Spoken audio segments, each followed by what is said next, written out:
What is up, everybody? Welcome back to another episode of Talk of the Tundra, your Green Bay Packers podcast that is a proud partner of the Gyro Step Podcast Network and the Blue Wire family.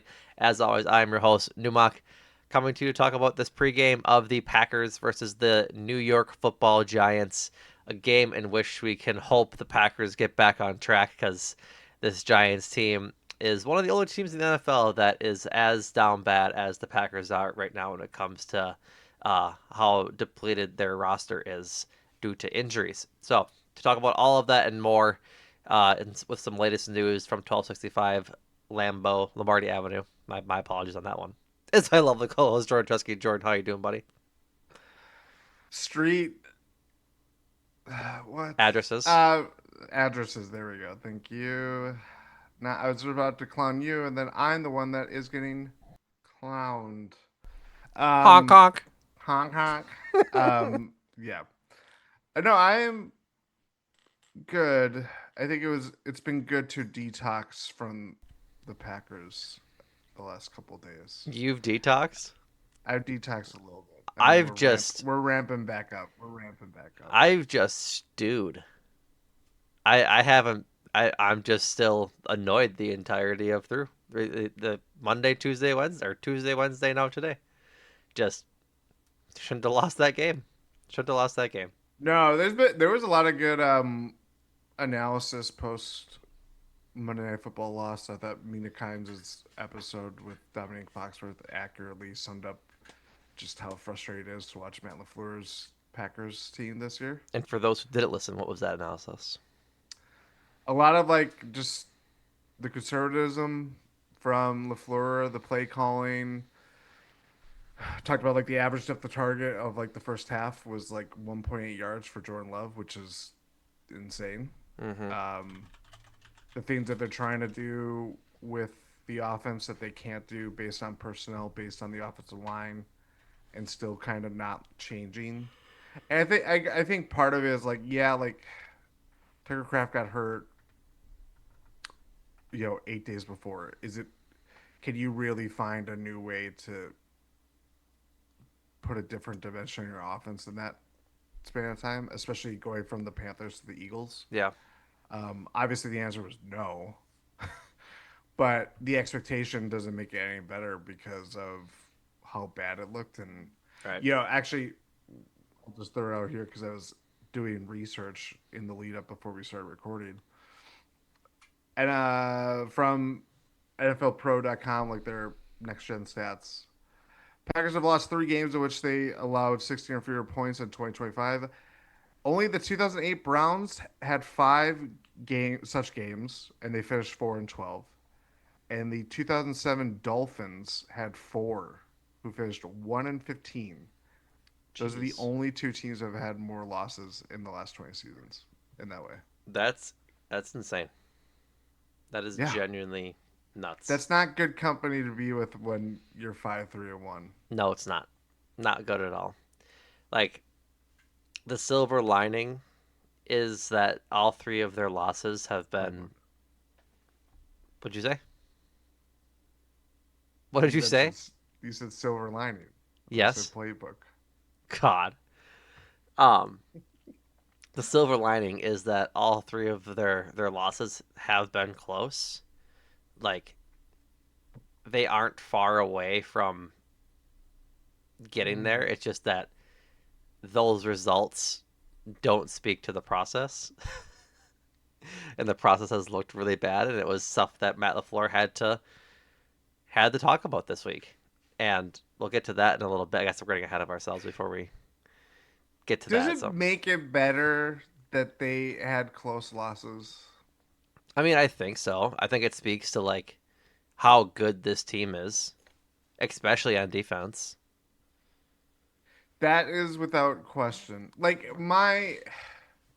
I was just thinking about it and since Monday night, and it is just like it is remarkable to go from September 1st or whatever day it was. I Oh, think it the was a couple days the earlier. the Micah Parsons trade. To go from there to Monday, November 10th, and we're thinking Yeah, man, LaFleur might get fired if this season goes the way it is. If it keeps on Like, the way it's going, yeah. and I think I mean, losing is not good regardless of how you spin it. Like whether you're getting bits blown out or you're like in a game like the Eagles game or the Panthers game and you just can't Or the find a Browns way, game. or the Browns All game where you three tie it. losses. Yeah, but it is just like I don't know. Like there's it doesn't matter. Their losses at the end of the day. How it looks. Football's the only game. I shouldn't say that, but I was gonna say like it doesn't matter how it looks. It's like it's the result that people like. You can't say good loss because it's a loss. It doesn't matter. Right. There are no. They're no This good is losses. they're not in a life cycle of where they can have moral victories or moral defeats. Well, right. For contenders, there are no good losses. For No, teams like the Jets or the Browns or any fledgling team, like there are such things as good losses when it comes to like what your actual goal for the season is. They all have the real, maybe sometimes unrealistic goal of making the playoffs and going to like win the whole darn thing. Realistically, that's not how every team operates and how they see every no. season, especially from like a front office perspective. And so like when a Jets team plays the Steelers close week one and just loses at the buzzer, that's like a good loss for them. They're competitive and like engaged in winning. They just don't have everything refined to do that. When you're a team like the Packers, like this team should be refined. There is nothing close to a thing as a good loss because this No. team is supposed to be a contender. And that's where maybe losses like these last two in a row make Matt LaFleur rethink how he calls the game. Like you hope so. And Dan Orlovsky made a great point on ESPN today. I saw a clip from it. I think it's on like the Get Up or something. Um, that you don't pay Jordan Love that money to be a Dan Orlovsky quarterback. Like he said that he goes, you don't He pay. used himself in the example. Yeah, he goes, you do Get out of here. because he's saying he's like Jordan Love is being used like Dan Orlovsky did, like Did was. he refer to himself in the third No, person? he said me, Okay.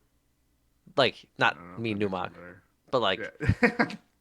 um, he's like you don't pay Jordan Love that contract to play like I did, and like that's true. Like they Jordan Love has capable arm talent. He's a capable quarterback who can make the hard throws. We've seen it time and time again.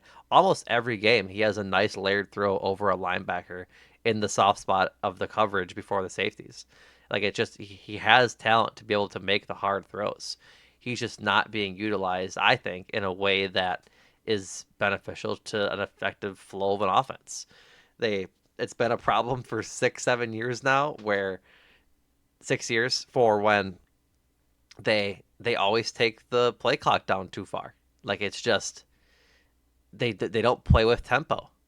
And again, we said it Monday night when they played with tempo, the drive went well. They scored, and so I hope that they watch tape and realize that they can do that. So, but before we get too much into the Giants game this week, we do have one cheese to hand out and some other things to take care of before we talk about the game.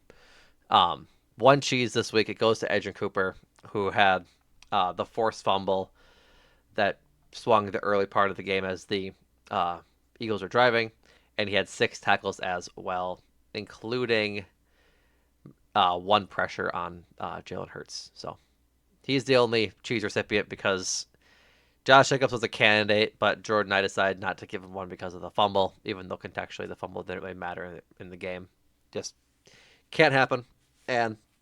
And the last play of the game is like needs to be better there. So alas, only one for Edgerrin Cooper this week. Congrats, buddy. Thanks for doing the one thing the defense focused on in camp finally. Brats, buddy. You're welcome for getting on the cheese board, Edgerrin Cooper. Yep. Um, Another, I guess, some more news out of Lambeau Field. Um, and what was a surprise to me, I did not see this week. Um, Asante Samuel Jr. signed to the Steelers practice squad, which is pretty crazy to me. Like, I'm not. I'm not sure why. I feel like there's multiple teams that would have asked him to like slot into a role on the 53-man roster had he signed like with the Packers or with like the Panthers. I think need corner help or whomever, right? Like I'm shocked that he's only signing with the Steelers practice squad, and I'm also surprised. I'm not sure of the CBA rules and like how it works and whatnot. Can't he just get signed by any other team? Like Again, to the like so I guess I just don't understand why that's the case, but alas, not a Packer, which is very very surprising. yeah, I'm kind of just seeing what why he was led to it. I mean, the Steelers secondary is pretty banged up. They lost Deshaun Elliott, their safety, who's on IR. Jabril Peppers has a quad injury. Darius Slayton is in concussion protocol. I guess the opportunity is there. Apparently, also he had his surgery performed in Pittsburgh. Maybe he just liked being in Pittsburgh. Who knows? Maybe. But it is very.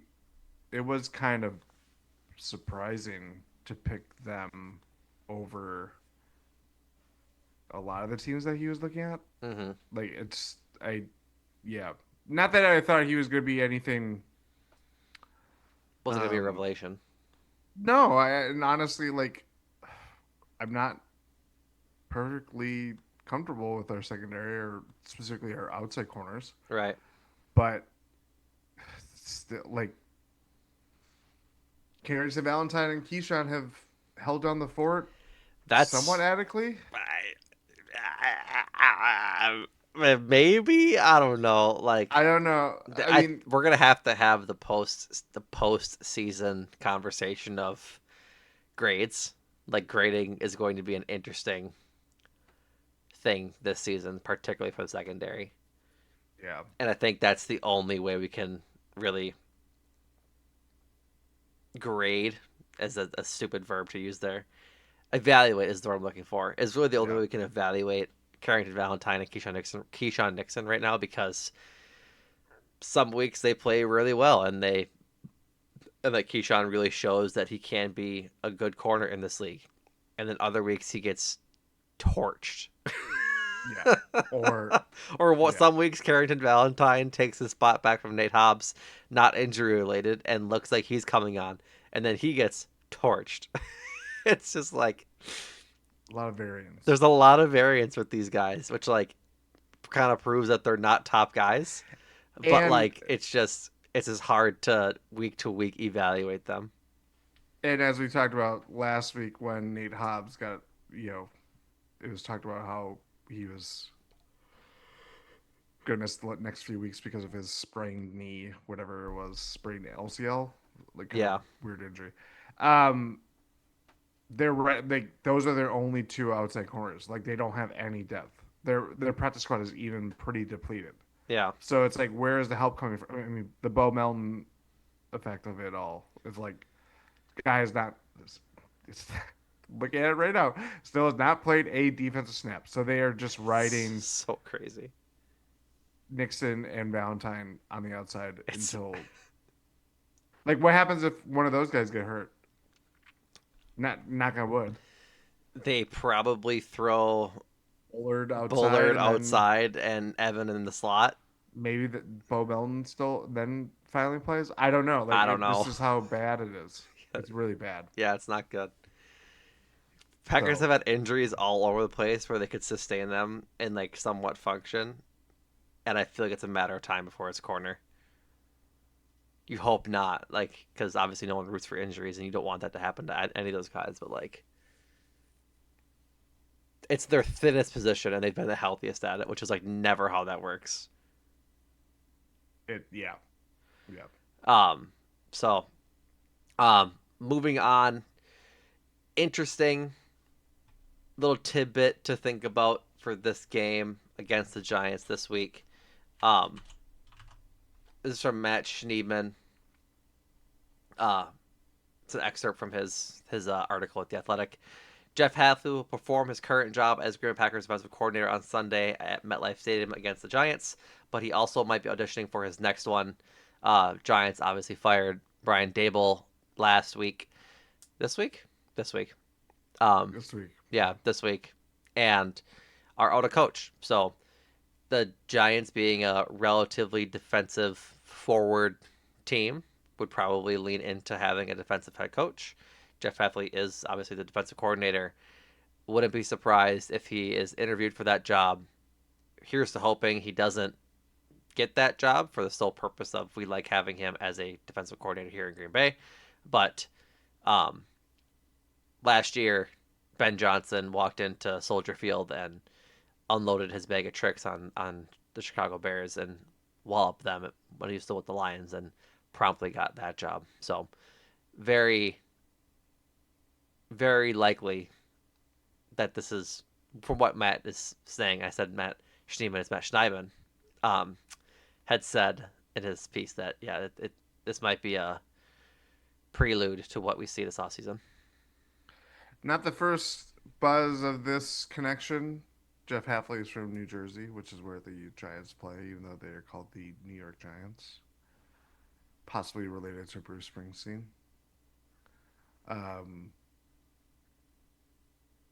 Shaking my I head at got you. my real six string. That's not Bruce Springsteen. I know. That's Bryan Adams. Canadian Steen. No. Jeff Hafley did interview with the Jets, who also play in New Jersey. Same stadium, believe it or not. Born to run. Where you got it. Sorry, but yeah, you know, it's not gonna be long. If it hasn't happened already, No, I know there's gonna be a segment of Packer fans that'll be like, I mean, in the replies to this tweet, there's someone that says, "Oh, okay, there we go. Thank you." There's one that says, "I'd fire LaFleur and promote Hafley before letting him walk." If it came to that, if the Packers, Born in the USA. You gotta stop. If the Packers keep LaFleur and let Hafley walk right out the door, it would be the biggest blunders of the franchise, and one of the biggest blunders in franchise history. Oh man. Oh. If I was Ed Policy, would be considering Hafley as a head coach candidate once Matt LaFleur is dismissed. Like, there's plenty of that chatter already. Plenty of it. And I should have assumed. Right. And to Jeff Hafley's credit, he went out and defended Matt LaFleur staunchly this week in his press conference. Not that there's like anything else you can do, but like, I don't think we've ever seen a insincere Jeff Hafley, or he doesn't come off as insincere, in my opinion. No. So, but he seemed pretty confident in his support of Matt LaFleur. Especially from his bird-eye box. You know what I mean? Correct. Also, they refuse to find a flattering frame, like a flattering angle of that man in the box. Are you ready? I'm gonna start doing it. You're gonna start doing the Jeff Hafley angle. Ready? We're going mobile, folks. We're going mobile.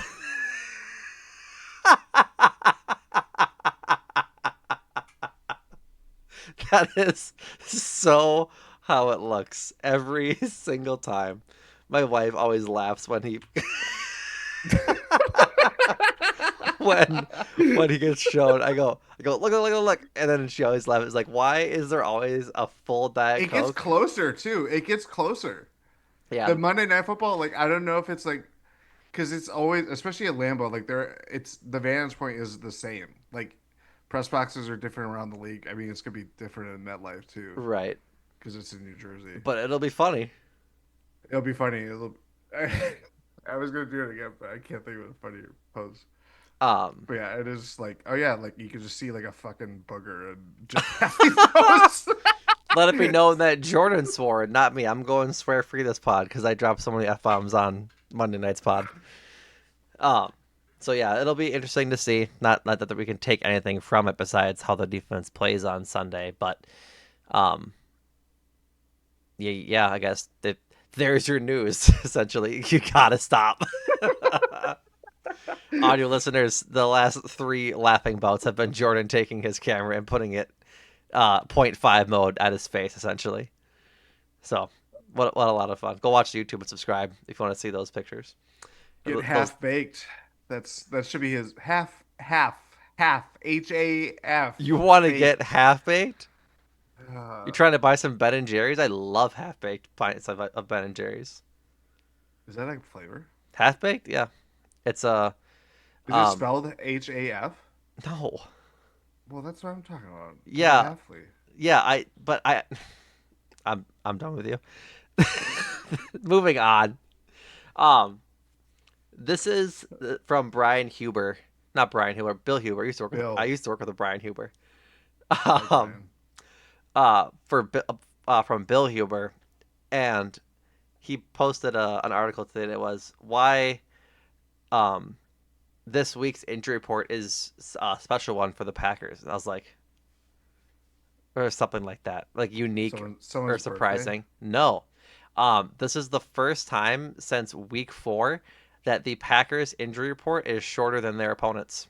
Oh, Yep. So I'm going to spend less time on the Packers injury report than I will on the Giants as I read them right now. I will say that's not necessarily an accomplishment considering the sorry state of the New York Giants, No. New Jersey Giants. Sorry. For the Packers, linebacker Edgerrin Cooper was a full participant after being limited in practice on Wednesday with a foot injury. Wide receiver Romeo Dobbs was a full participant in both days of practice. I should say that it was a walkthrough on Wednesday, so they only practiced today. Romeo was a full participant with his chest injury. Kingsley Anibare was limited in both days with a knee injury. Wide receiver Matthew Golden was limited with his shoulder. Nate Hobbs was a DMP with his knee injury. Micah Parsons was limited with a pec injury. Is that the same one he's had, or is that new? I feel like that's new. Um, That feels new. Zach Tom with his back injury still is limited both days. The highlight of the injury report for the Packers is that Lucas Van Ness has returned to practice on Thursday, limited with his foot injury, his first time practicing since he injured himself against the Bengals. Quay Walker was a full participant with a calf injury. Christian Watson was limited with a knee/hamstring injury. I feel like that's new. The hamstring was not on the injury report last week. It was just his knee that he was recovering from.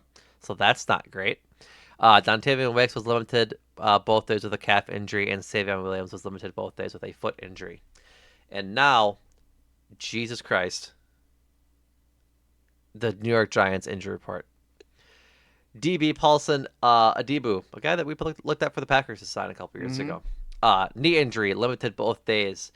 Tight end Daniel Bellinger, a guy I have been high on in fantasy for years and has never paid off. Limited both days with a groin injury. Quarterback Oh, Jackson Dart has a concussion. He will not be playing on Sunday. Linebacker Victor Dim Mukeje. It's not close. Wow.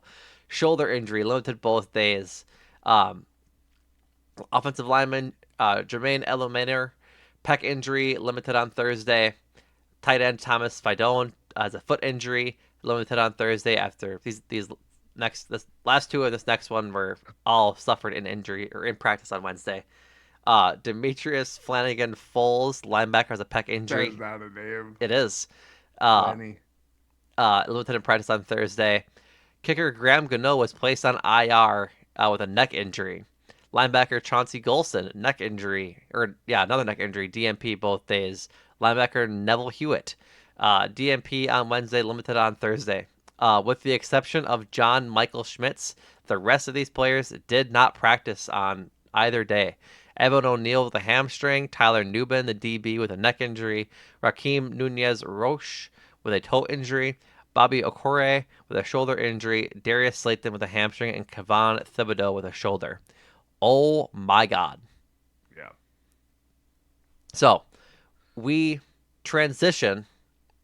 What? Nope. Sorry, I apologize. We can't transition from that just yet. There's more injury news for the Packers. Jaden Reed and Marshawn Lloyd are wrapping up to their return to actions, respectively. Rob Dombrowski tweeted out today that they are doing so, but since they are injured players, you can't take pictures of them. And I typed out a tweet multiple times to try and figure out the wording, but I could not do it. But there is still no proof that Marshawn Lloyd is alive. Mm. So here's to hoping Jaden Reed can come back sooner rather than later, because by golly, do they need him. But Jaden Reed was placed on IR, right? So if he's practicing, that opens up his window. I'm not sure. Did they put him on I don't IR? think they didn't put him. I think they. I forget the No, combine. I think they had to be because he hasn't been on the thing. He You is might be he is right. on IR. He hasn't been on the injury report. He is on IR, so which means his window should be opening if he's practicing, or if he's practicing off to the side. Then I think that's what Rob said was that they Yeah. were practicing off the side, working up a sweat. So I don't think they've actually started his window yet, which makes sense given the timeline of what we thought how long those injuries would take to heal. So Um, and more injury news, a big devastating one. Elton Jenkins is likely out for the season um, with a fractured ankle, I believe. Not great. Not great. The I think for Elton, it's like the worst thing that could happen to him, given Yeah. the rumors of not wanting to play center without a contract extension for probably this exact reason. It's not good. Like the experiment of EJ at center didn't work out the best. Like the line hasn't been good around him too, but it's not good. They're gonna have to throw Sean Ryan at center, and hopefully he continues to play well for however long. He did fine on Monday, but then Jordan Morgan just is your right guard now. If Aaron Banks is healthy, he which is never happening, he's at left guard, and then you just lose depth, obviously, which isn't good because they don't really have a lot of depth. I'm confident in with the line. It's not like years past where they had 6, 7 guys deep that you could roll with. Like they just have to start playing better as a unit, and you hope that this is just the unit for the rest of the season. Yeah. It just feels like this offensive line is just going to be in turmoil in some degree. I mean, that is football, but it is. It's of course football, and it's the pendulum has swung back the other way after last year. Yeah. Yeah. Coming off a season in which they had that offensive line 5 man unit had the most snaps of any 5 man unit in the NFL. And then when Elton Jenkins got hurt during the playoff game last year, that went to kaput. Yeah, Kaput. I mean And him. it really hasn't. Someone else got It hurt too. hasn't. Yeah, it hasn't regained since then. Josh Myers. Yep. Josh Myers got hurt in that game too. It hasn't really regained since then because Aaron Banks has been banged up dating back to training camp. Elton Jenkins sat out or held in, whatever you want to call it. It's like there's just a lot of turmoil on what is going to be the consistency or the balance that we can see from the most important part of the it's it informs so much of what we are not seeing on the field. Mm-hmm. No, that's 100% correct. So, um, all right, going to make my transition happen now that I've definitely forgotten. With the Giants as depleted as they are, there's really no significant reason. There's no reasonable expectation why the Packers shouldn't waltz into the Meadowlands on Sunday and just win handedly. Like, we're going to talk about this, obviously, winning and we want to see. But I think before we do that, we have to touch on that, like the couple of already announcements the Packers have made. Matt LaFleur not making changes to his play calling duties, as expected. We've talked about it in the Discord a lot this week. Um, Promoting the Discord again. GSP.info. It's in the about section there if you want to join. It's free to get in. I don't know why I said it's free to get in. It just is. You can just join. You can just join.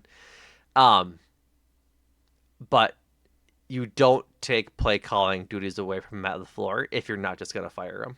Like if Matt LaFleur is giving up play calling duties, then what is he doing as a head coach? Like that's supposed to be his bread and butter. And Yeah. so again, I said it earlier, you just hope that these two losses have forced Matt LaFleur's hand to think about how he is calling plays and what the pace looks like. Like I'm not asking for the Chip Kelly just like hurry up offense where it's 10 seconds between a play.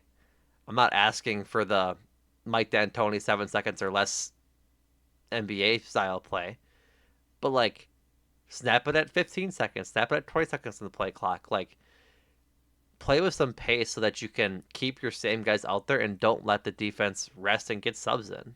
That's what it comes down to. And so I'm not upset that he's not changing play calling or like giving up play calling duties, but because I just don't think that's a realistic expectation to think. But what I am upset about is that they've already announced that Brandon McManus will be the kicker this week. It's an insane decision to make after Sunday. Like he had 3 total kicks, right? Besides, or 3 total like kicking attempts. The extra point, the timeout kick, and the one that he almost killed a child with to end the game.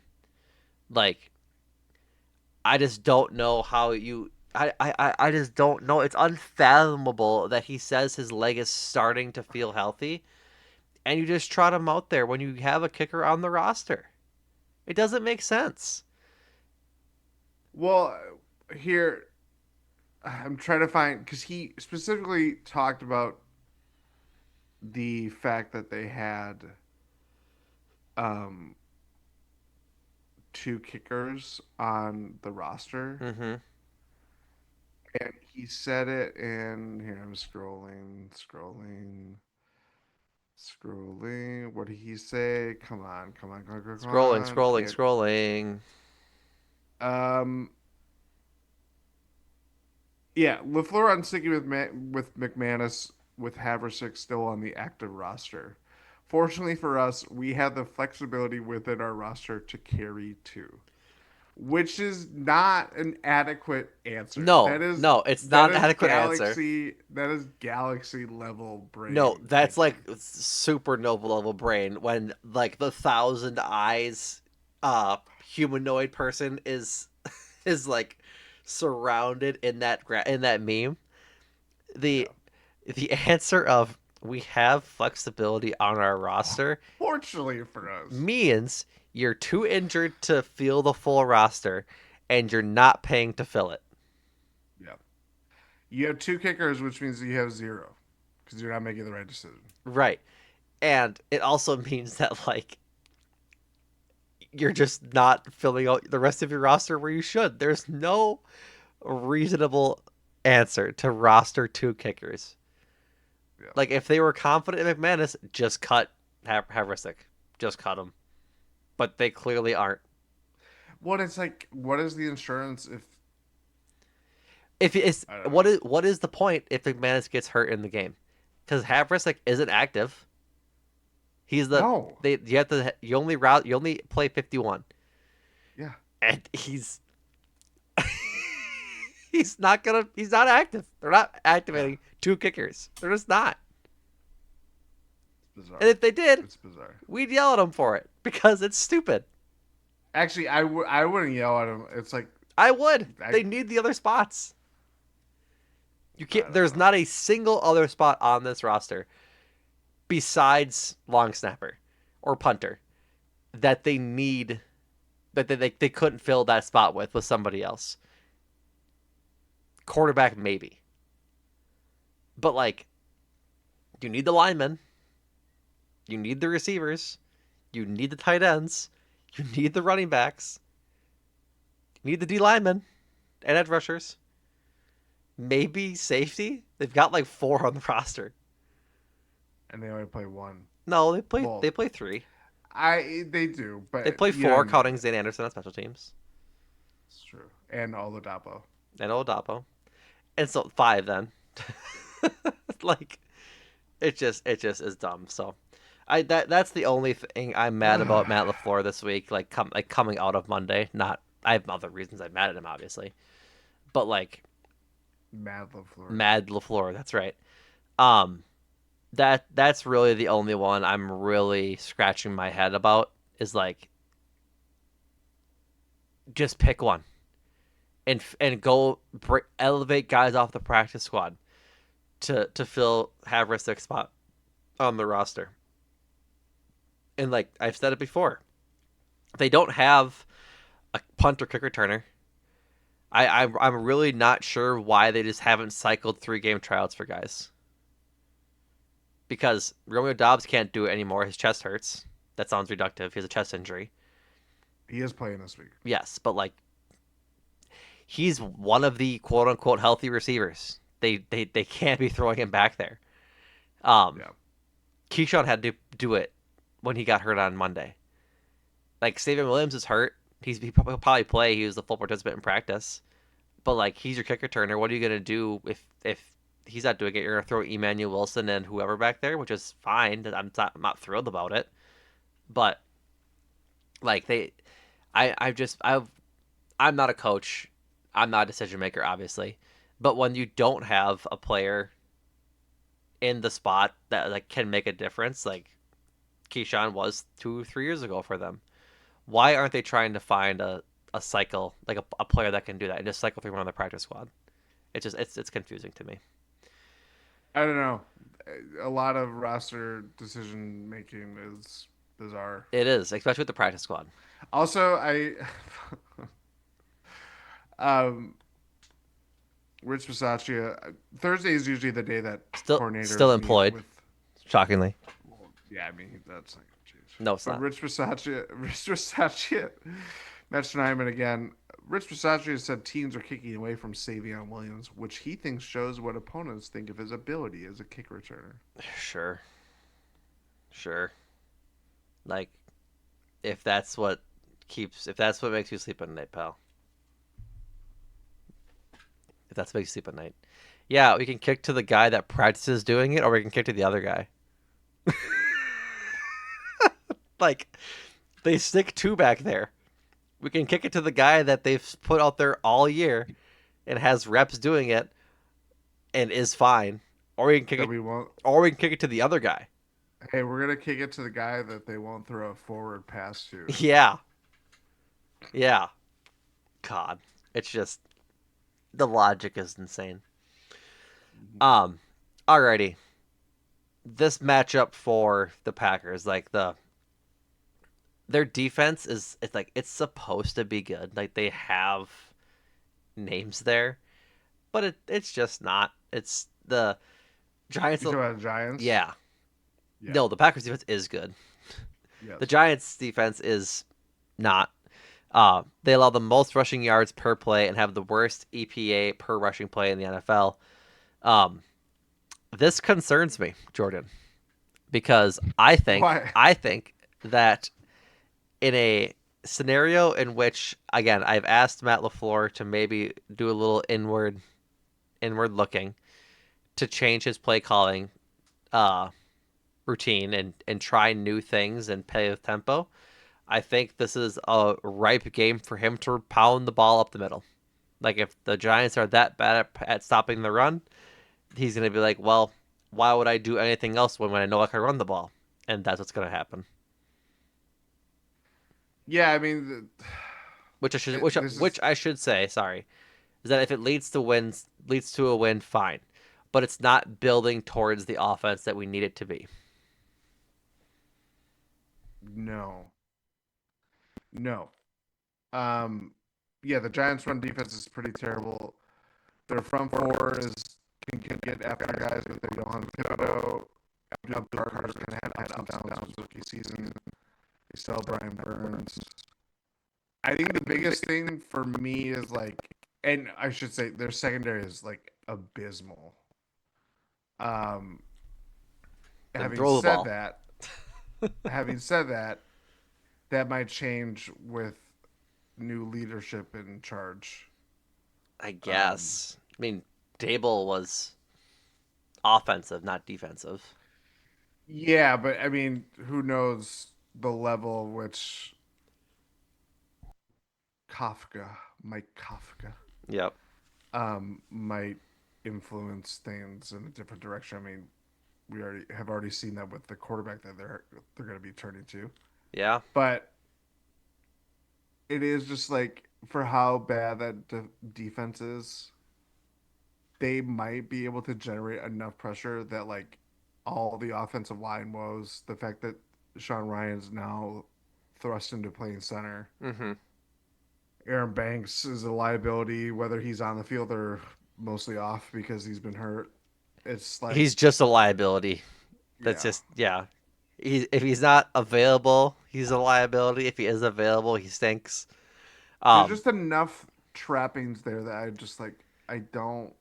And considering that they've lost two in two a straight row. games, yeah, two games in a row, and they've scored what?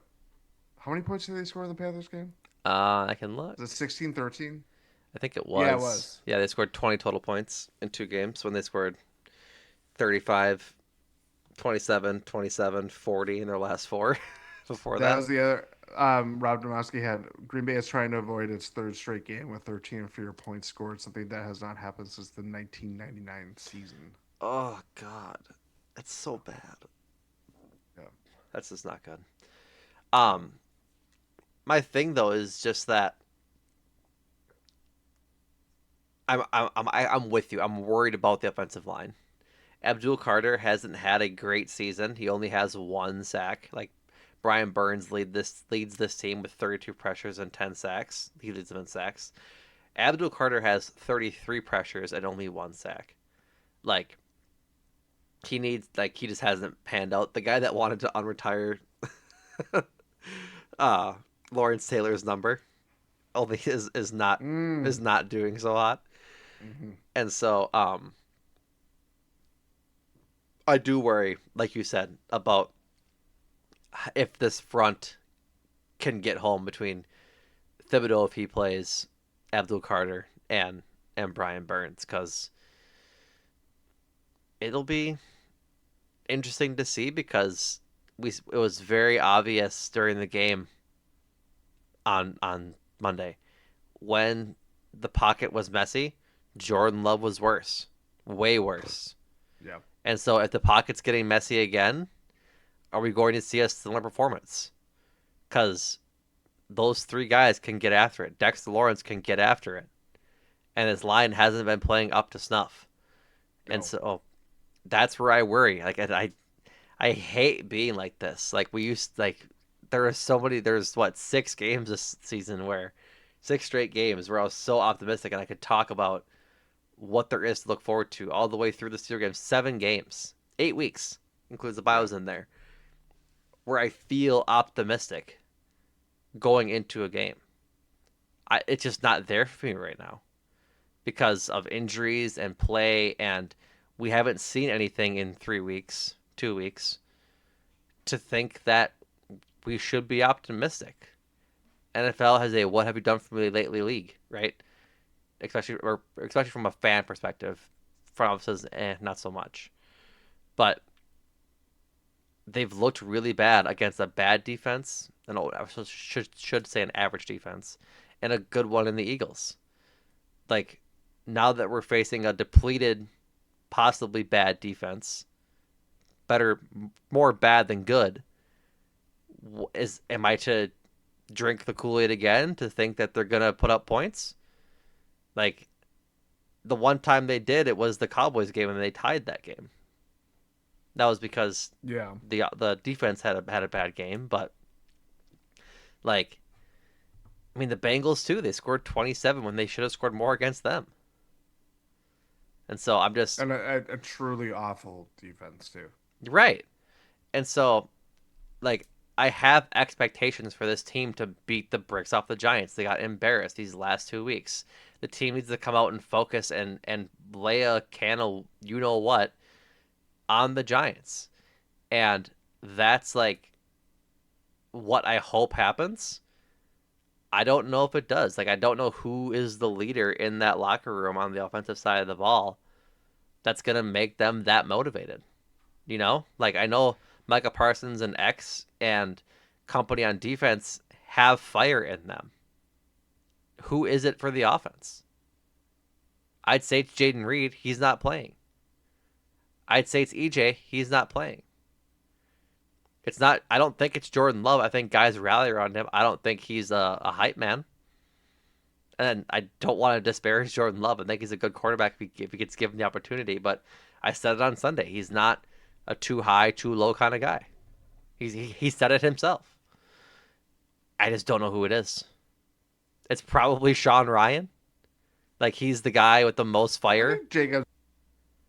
It could be Jacobs. Like it could be. I mean, whether they're motivated or not, I mean, I think judging by how the players have reacted to not just going into the skid, but just how bad it looked. It's more of like the benefit of the doubt of like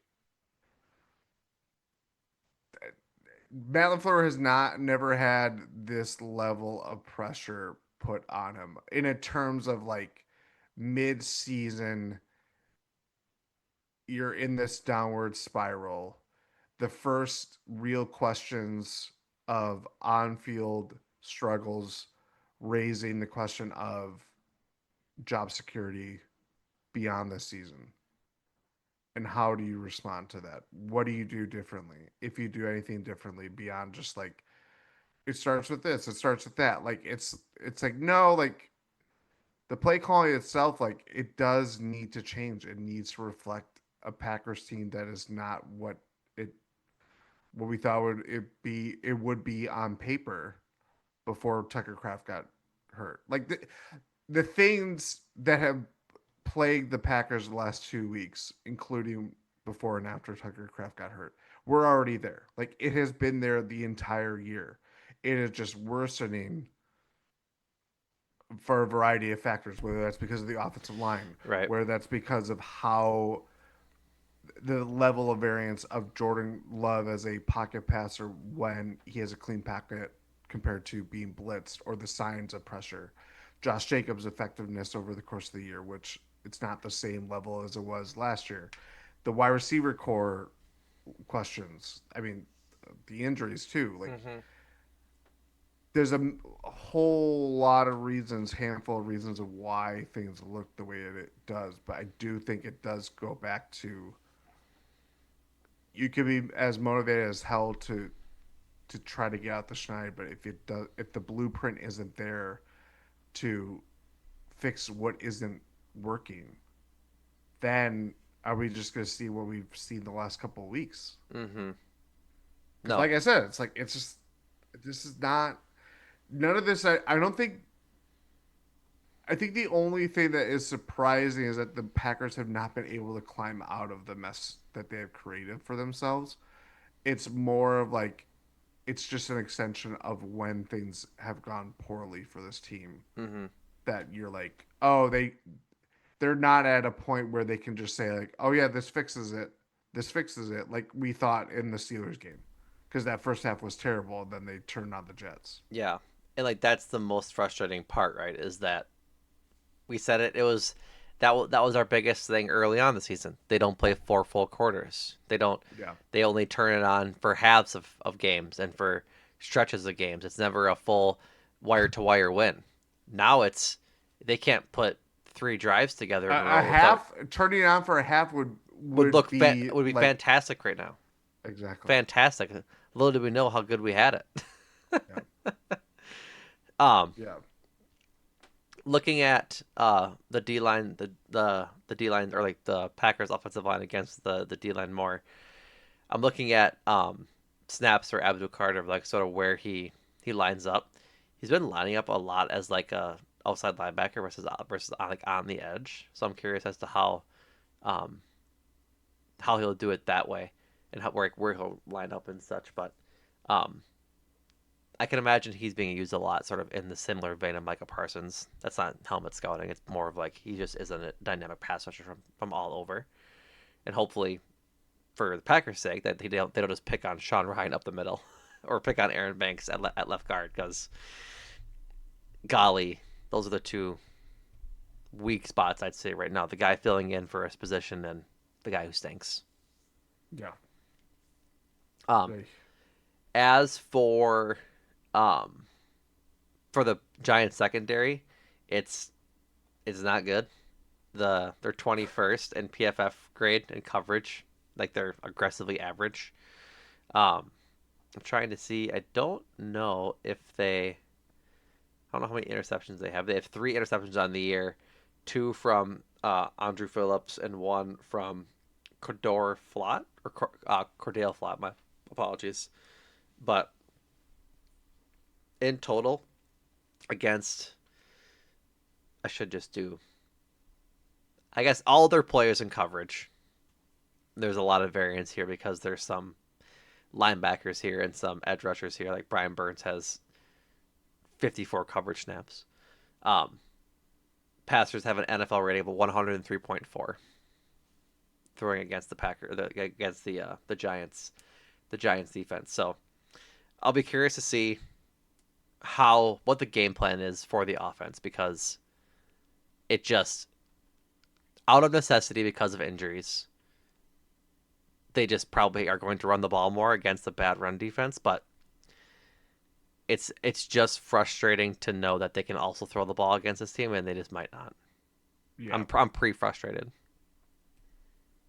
So, do you want to talk a little about the defense before we uh, head out of here? Not head Yeah. out of I here, mean, but especially with you know what I mean. Jameis Winston. Yeah, Jameis Winston. Uh, gonna be interesting to see if he proceeds to carve up the Packers, which he's been known to do. Hasn't played a snap this year, but last year for Cleveland, he had 13 touchdowns and 12 interceptions in what looks like to be 9 games with them. Um, 2,100 yards, and he's been fine. Like when he's been at his best, he's just a true coin flip when it comes to if he's going to be good or not. Going Yeah. back to the season, he had the most touchdowns, which was 2019. He had 33 touchdowns and 30 yards with 5,000 yards passing. Like that's really good. It's a lot of interceptions, but that's also a lot of production too. And I think that's just kind of the quarterback he is, right? Like we don't know how that's going to shake out for him on Sunday versus the Packers, but he's capable of having highlight games. That's just the quarterback he is. And it seems like the Packers have run into his high variance games a few times in his career, and I'm really hoping that that's just not one of these times this week. And I shouldn't say I'm optimistic, but I'm hoping that it can be the case because, like, again, this team is decimated by injuries. I just don't know who they're gonna run out there that can really hurt you through the air. Like they're starting to wide receivers are Wandale Robinson and Darius Slayton. Like, and Darius And Slayton Slayton's on the injured, injury report. right? And so like Wandale Robinson's good, but then after that there's Jalen Hyatt and Isaiah Hodgins, and then um, Blake Neighbors is on IR with a torn ACL. Theo Johnson has been good for them, their tight end, but I just I just don't see a reality where this team shouldn't score on Sunday. They shouldn't. Like I mean, what are you gonna do? Like Jameis Winston hasn't thrown a pass this year, No. and I'm getting my voice is rising in level and pitch because like I have PTSD that they're gonna get torched by him, and I'm gonna be frustrated all of Sunday because this team doesn't have my confidence right now. The defense does, but like I'm just I There's only have so much it does. well right like Yeah, I mean, there's a limit to how much confidence it instills that the other end can do their job. right well but that's the thing is that I have a lot of confidence in the defense, but I don't have enough confidence in the offense that they're going to keep the defense off the field for a long enough time where they just don't get gashed one time because they're so exhausted. Well, and the other thing is like we could talk about how it's a get right game. It's like talk about that with no, we didn't talk about it in the same context with the Browns or the Panthers, but they struggled against that. Like that is the level of talent that we're talking about. Like Right. Jameis Winston is a capable NFL quarterback. He's throwing to guys that like they've lost Malik Neighbors, they lost Cam Scatterboo. The fact that the Giants' offense was still humming with a rookie quarterback that was performing beyond everyone's expectations, like Yeah. it's pretty remarkable. But like, what does it look like with just a straight drop back passer, like pocket passer like that? Like Right. it's not. They don't have that firepower, and yet, like the Packers have played down to the level of their opponents. Always. Always this season. So Like the level of talent between the Browns and the Giants isn't isn't astronomical. Like the best No, player I, on I that think offense it's for the Browns and the Giants was uh, Quinshon Judkins or David Njoku, and like Tyrone Tracy Jr. isn't Quinshon Judkins. Theo Johnson's not David Njoku, which like is to our point. They don't have significant talent on the offensive side of the ball. Like I think Mike Kafka, right? Mike Kafka. Kafka, but Kafka-esque. his first name is Mike. Is what I was asking. Yeah, I think Michael. I'm gonna look it up quick because I'm doubting myself. It is. Um, I'd imagine it's just gonna be a lot of quick stuff from Jameis Winston, and like you'd think so. Like that's not really his game, but what do you do when you have a guy that when you have a team that just isn't that talented and you beat them with by death by a thousand cuts? Yeah. And I'm just hopeful that we don't die on Sunday. Well, and it again, how this game goes, like the more the Packers squander on offense, like The closer it becomes. the closer it becomes, the possessions don't like it essentially are being traded one back and forth against one another. And like the dynamics of like Mike Kafka comes from like an offensive coordinator background. I believe he was with the Chiefs before he went to the Giants. Like Hmm. he's kind of bounced, or maybe not the Chiefs. I think it was the Eagles. At least I remember him I being a believe so. backup Eagles quarterback at one point too. He was. Um, but You were right. He was a passing game coordinator and quarterbacks coach from 2018 to 2021 before becoming the offensive coordinator in 2022 for the Giants. the Chiefs. Yes. Um, but I do think like if the Packers squander opportunities, and that means the defense is on the field, disproportionately because of that. Do you play more faster up tempo? Wear them out. Yeah, I mean, like those are just different rhythms and tempos that the Giants could deploy and throw them off and take advantage. Like they are going into this game knowing that they're punching above their weight, Hmm. but against a team that is kind of you know they can't support themselves. They're No. not doing a lot to keep themselves upright. No. No, they're not.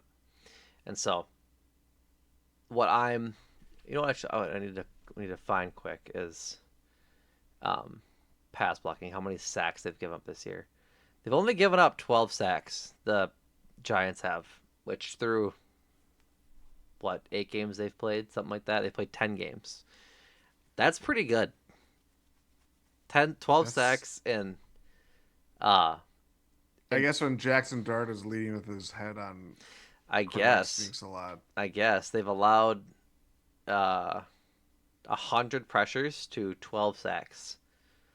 Wow. Yeah, and so like they're Andrew Thomas is a pretty high grade for pass blocking. So does their center Austin Schlottman.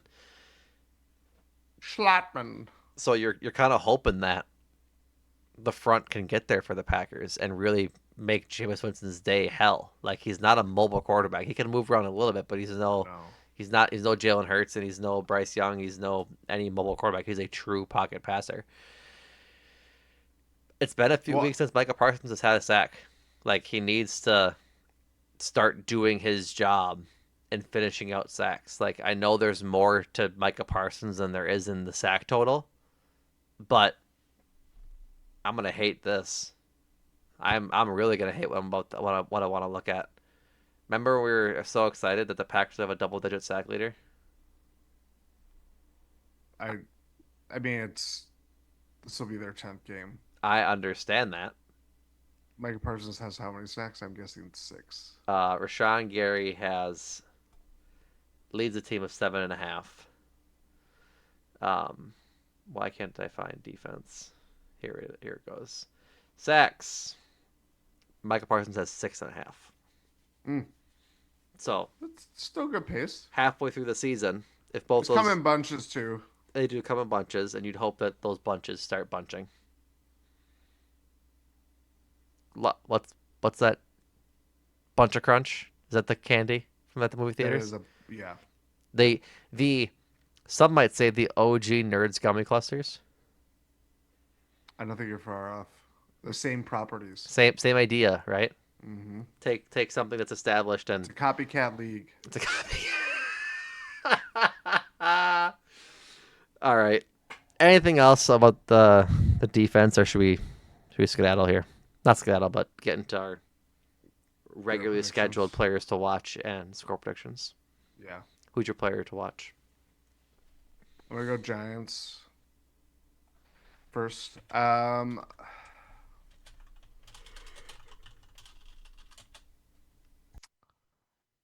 I'm gonna go Brian Burns. Good pick. I, One of the I talented ones on their team. one of the talented ones. Offensive line, very questionable. Sheed Walker, Zach Tom, We banged are up. we are exhausted, dude. We are at the end of our rope. We need a win this week. We need a win. We need a win. I just want to see this offensive line stand up and just absorb whatever pass rush the Giants will give, and Yeah. hopefully it doesn't lead to mistakes, doesn't lead to Jordan Love on the ground too much and making hurried decisions because that benefits no one. No, it doesn't. My giant is Theo Johnson. The Packers are one of the worst teams in the league in coverage against tight ends. They often have That's quite the game against them. Um, so if there's going to be a way the Packers somehow, Goddard got a lot last week too. yeah, maybe before that, uh, Pat Fryermuth is his name. Don't know where Fitzgerald came from. They call him Padre because he's a friar. Shut up. Just, um, but he had a decent game and such. Like the Packers have been prone to letting up big games to tight ends. So Theo Johnson for my giant. Jordan Love, bounce back, man. Like force Matt LaFleur to make you play like the quarterback we know you are. Put your foot down. Say something, please. I'm literally begging you. Um, my Packer to watch. It's not Jeff Hadley. No, it's not Jeff Audio Hadley. listener, Jordan put the camera up his nose again. It's not Jeff Hadley. Who is it? I'm sincerely gonna do this. Jeff Hadley? No, something more. I screwed up my camera now. This It's is fine. horrible. We got This is 5 minutes horrible. left. Brandon McManus. Oh, I oh. I don't think this is make or break it because it sounds like it's not even a competition. No, the Unfortunately, they're able to carry two kickers. yeah. But I do think if it looks abysmal or if this game comes down the line and he has to make a pressure kick, it, Not you know what I mean? confident. No. Not confident. Nope. So, all right. Score predictions. It's such a it's weeks like this where I wonder why we do score predictions. Because we know they're bullshit. They're almost It's more. Rohan, like, though. This is, but I know you know? it goes to the true nature of score predictions. It's more of the, what's interesting is our belief system of where this You team know is what? That week is to a week. great point, Jordan. Score predictions are Because we said, emblematic I of think our belief system and how much we believe in this team.